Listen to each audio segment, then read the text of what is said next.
Alright, so I'm giving you a late season strawberry blight or strawberry spinach, or I believe they call it goosefoot as well. And I'm going to do a taste test for you on these berries, but I want to show you the berries first and give you an idea of what you're looking at. Now these are a little bit getting past the prime.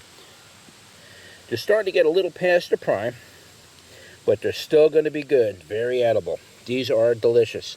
They don't generally get sweet like raspberries or anything, but they are good. I eat them.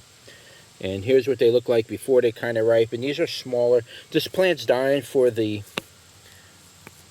winter. It's getting ready to die back, but this should come up next year. If I'm not mistaken, they come up every year. The same plant. Here's a whole bunch of them. Let's try one of these nice big ones right here. So you can see there's a little staining on my fingers and my hand. They do stain you a little bit, so there is that red staining in there. But that's what it looks like. I don't see any bugs on there, so I don't think I do. You gotta be careful because bugs do get in there. In fact,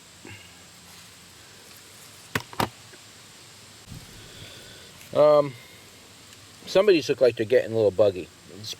It's too bad because I was just looking at these the other day. I will eat that one anyway. Let's give that one a go. Yeah, that's what they look like. Alright, that's one of the berries.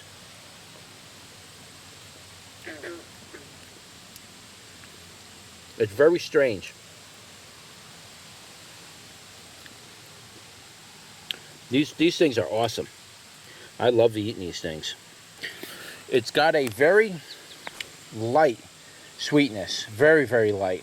I mean, if you were to have like hundreds of these plants and you juiced them all down into a glass of juice, you might get a little bit stronger of a flavor from it. But they're very light, juicy flavor. It's not strong at all. Nothing overwhelming about it. Nothing unpalatable. They're very nice.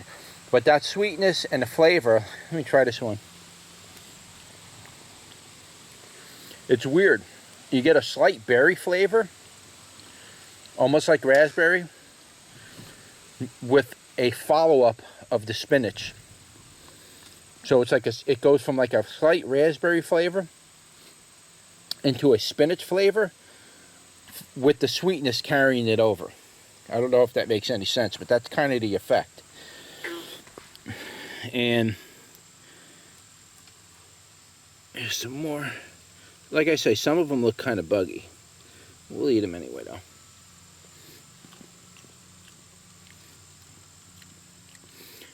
That one was kind of really spinachy.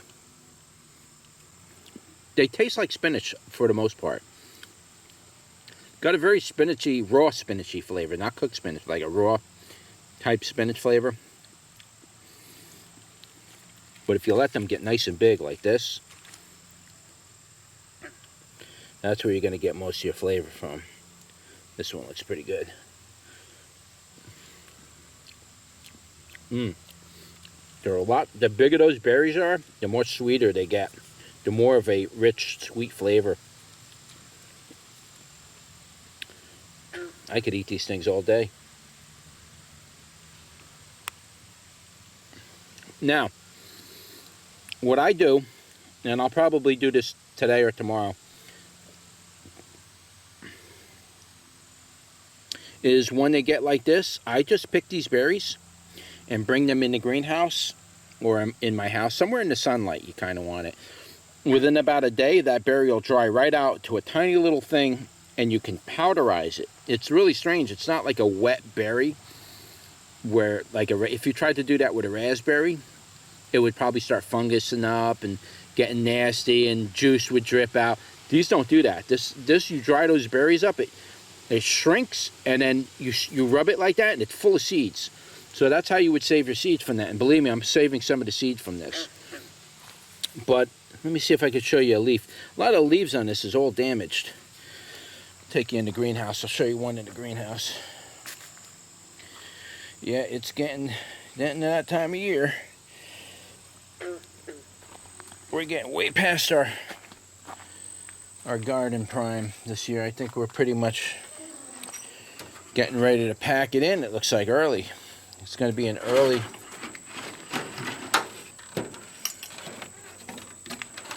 It's going to be an early fall for me. Let's see.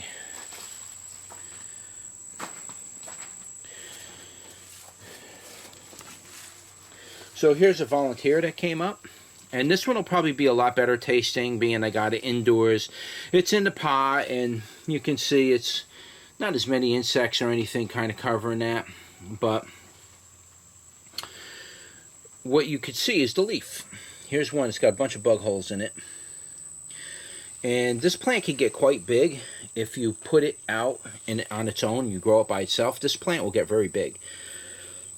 Right now it's kind of small, but it's a perennial, I believe. I don't think it's an annual or a triannual. I think this one just comes up every single year. Year in, year out. But here's a smaller leaf. And that's what the bottom profile looks like. It's kind of like a rosette type thing, and throws out these massive leaves, which it's dying back. It's that time of the year, you know.